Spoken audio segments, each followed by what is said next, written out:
last time man walked on the moon, it was 1972. And for the Trump administration, the wait should be over. But the 5-year deadline that Mike Pence announced to NASA last week was met with some disbelief. Some astronomers criticized the plan as being too fast, too expensive, and lacking political support. So why does the White House want to do it? Well, let's go to our panel. Bruce Pittman is a director at Offworld Inc., a private space firm building robots for space exploration. He also works as a chief systems engineer at NASA's Space Portal Office. Seward Forczyk is the founder of Astralytical, a space consulting firm. And back on the program, but making his first appearance in the studio, is retired astrophysicist and astronomy teacher Laird Whitehill. I thank you all for joining us here on the Newsmakers. Laird, let me begin with you. So 2024, it would be the final year of a Donald Trump second term. Those possible political intentions aside, is it a good thing wanting to go to the moon in 2024, by 2024? It's a good thing wanting to go to the moon, period. The question is about how quickly we get to the moon. So 2024, 2028, which was the original schedule. Getting to the moon in 2024, it's political. Right. It's not necessarily a good engineering idea. There's no Soviet Union these days, so political against whom, for what? If the Chinese land a man on the moon before we do, it will be a success for them. I see. Just like landing on the backside of the moon, which they did just most recently. Okay. So it will make a lot of political hay. But if we get there first, that'll be terrific. Right. The fact that we have nothing to do there yet, because we don't have the tools to do anything there, will not make a difference as far as Donald Trump is concerned. I see. Okay, so let's sort of address the politics first and ask you, Laura, do you agree that this is part of a space race against the Chinese to get to the moon fast? No, I do not. You hear in Mike Pence's speech that he did reference China, but that ignores the fact that we've already been to the moon. We've already won the space race back in the 60s and 70s. This is not a new space race. The only way you can frame it that way is if you say that the commercial companies are racing against each other. The United States is not racing with the Chinese to the moon. Bruce, politics over science? I guess the question here is it's not so much, the why or the when, but I think one of the big questions is the how. How are we going to do this? And the other element that Mr. Pence put in there that is different from Apollo is the word sustainable, so that we want to just not go back to the moon, but we want to go back there to stay. To have a permanent presence, just as we have on the International Space Station. And that's one of the questions is, what is the best way to do that? And so I think there's a lot of activity going on to try to explore various options of how to do that. And I think it's personally pretty exciting. In terms of the how, is it more likely in this day and age that rather than Donald Trump, rather than Xi Jinping, and Elon Musk could get there first? Is that plausible?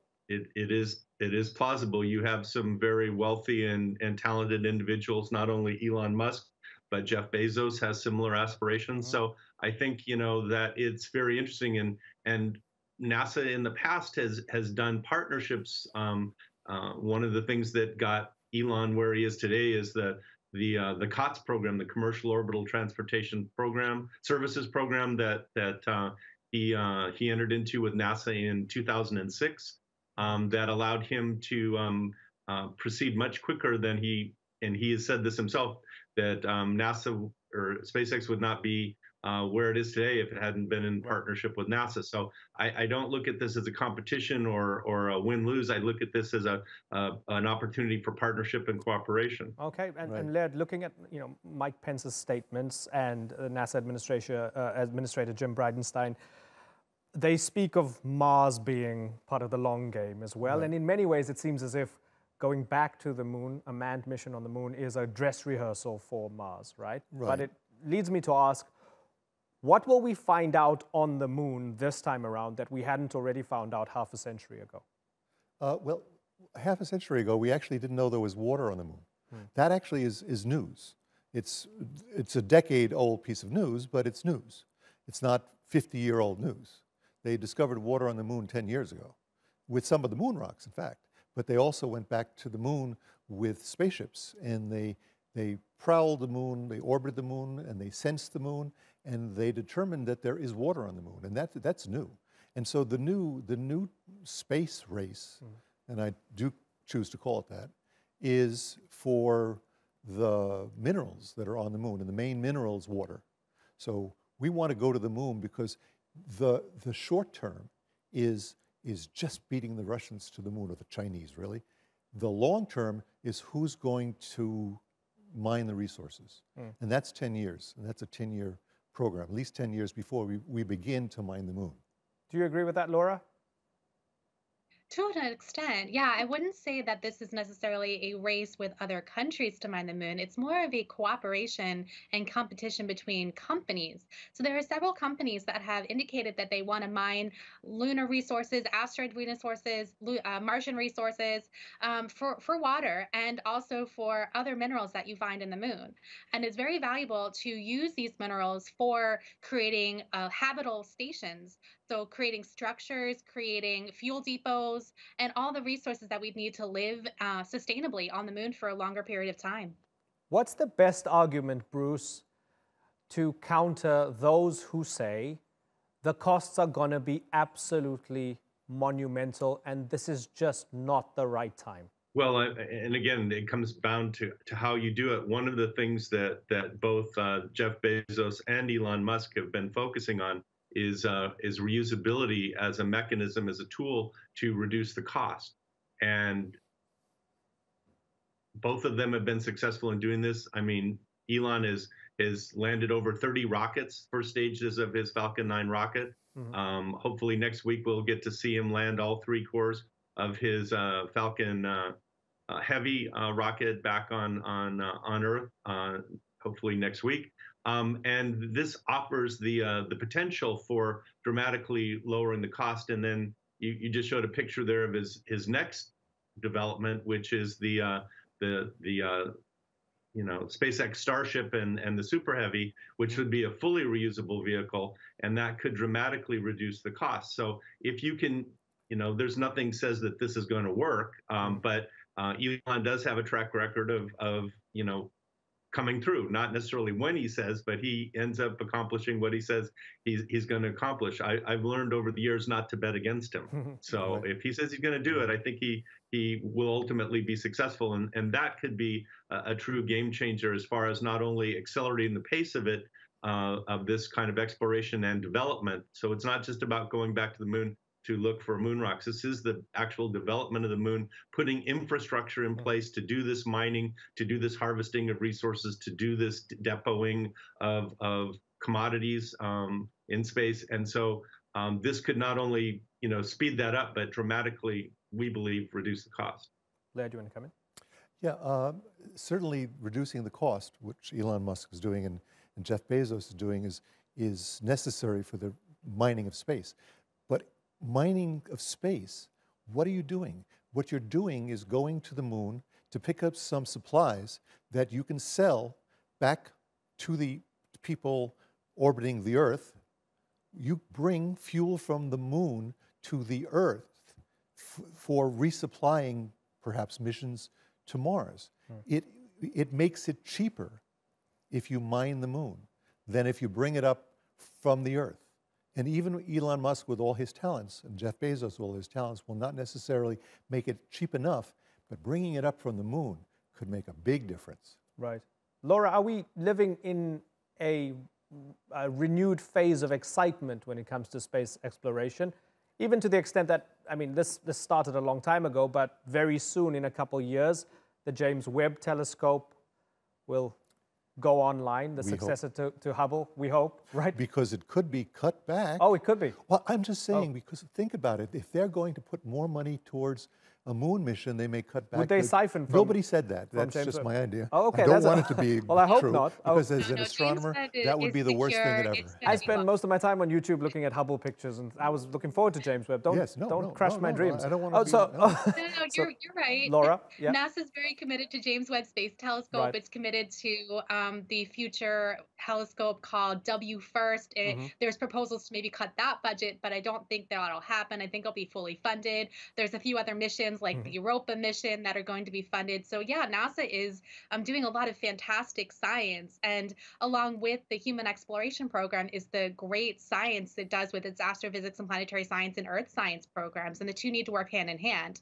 And to your guest's point, yeah, the money needs to come from somewhere. NASA can't be doing all of its plans without an increased budget. So hopefully we will see a little bit of an increased budget with the revised budget proposal that they're working on. I wouldn't expect there to be a huge amount of funding increase, however. And so they're going to need to figure out what to balance and how much to cut back on what programs. Okay, yeah, Bruce, the golden age of space exploration. We picture Kennedy, we picture Neil Armstrong, Buzz Aldrin, and so on. Can we create a new golden age of space exploration? Is the time right now? There's a confluence of factors that I think are coming together. So one, the technology has improved dramatically, not only with rocket propulsion and reusability, but just the miniaturization of the technology. If you look at what's going on in the small sat and the CubeSat world today, that we can do amazing things in really small packages. So that greatly amplifies what you can get into a kilogram of mass that you send into space. So that gives you an ability to do things that you could never do before. I think that the application of AI and machine learning to space exploration and space development is just in its infancy. We're just beginning to see how how those two could play together. And then obviously the automation and the robotics has improved dramatically as far as people and machines being able to work together, and rather than being a competition, it really is a partnership where hopefully we get the best from both worlds, both from the people side doing the things that they do best, and having the machines do the dangerous things that they do best. Yeah, Laird, how much of a factor is that with the combination of these factors, whereas in the past there was no AI, there was no machine learning, there was no advanced robotics? How much help is that? You got to go into the darkest area of the moon, the South Pole, in craters where the sun never shines, and you're going to walk around. You can't do that. You're going to send robots in there. Those robots have to be our surrogates. They will be the ones that do the mining. We're not going to be there with a pick and shovel doing any of this. Those robots will be our servants, and we have yet to develop those, but we need to do that in the coming decade. And Laura, so the moon by 2024, that's the plan. And then the first step to the manned mission to Mars, and they've set a date on that, 2033.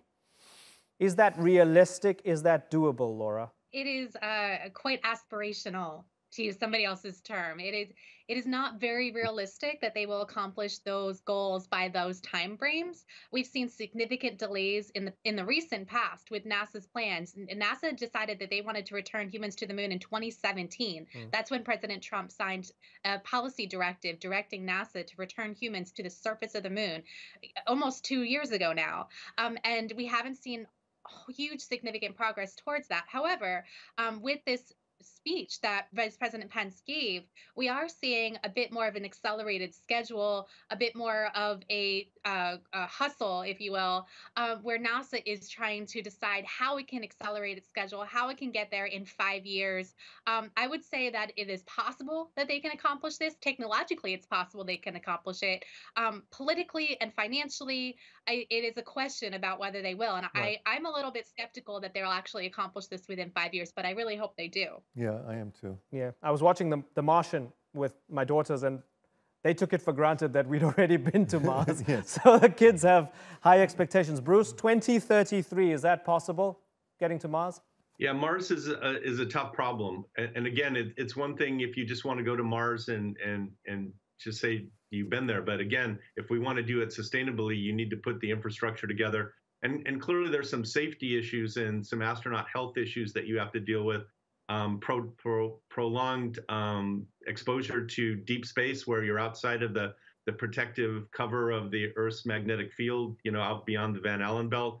You've got both solar radiation that you have to deal with in thing that's mysteriously called galactic cosmic radiation, which are very high energy particles that you have to deal with. So we're still trying to figure out how serious a problem that is, how to deal with that. I mean, it's a solvable problem. If you have enough mass, you can do that. But if you want to carry that mass, then it takes fuel to carry that mass, and so it's a tough problem. And then it's a long ways away. You know, when compared to the moon, which is just around the corner, and compared to Mars, it's 3 days to the moon. It's 6 months or more to Mars, and then you only get a launch window every 26 months where the planets align so that you can go and come back. So it's a much tougher problem. But I think that if some of the things that we're working on now come to pass, I think it's doable. Wrap us up, Laird Whitehill. Final answer. Pence made an announcement that we're going to go to the moon in 5 years. In order to do that, there needs to be increased budgetary allocation for NASA. Without that, the current program cannot get there. With an increased allocation, there is a way to get to the moon in 5 years. It may not be the best choice to get there in 5 years. You may have to sacrifice and we did not talk about this, the Lunar Orbiting Gateway space station around the moon, which is part of our plan to go to the moon. We may have to sacrifice that in order to get there in 5 years. We haven't discussed that today, but it's a really important part of the question. Okay. We'll look into that the next time we talk about this, but it's been great. Really enjoyed that. Laird Whitehill, Bruce Pittman, and Laura Seward, Forczyk. Been a pleasure having you all on the Newsmakers. Thanks again.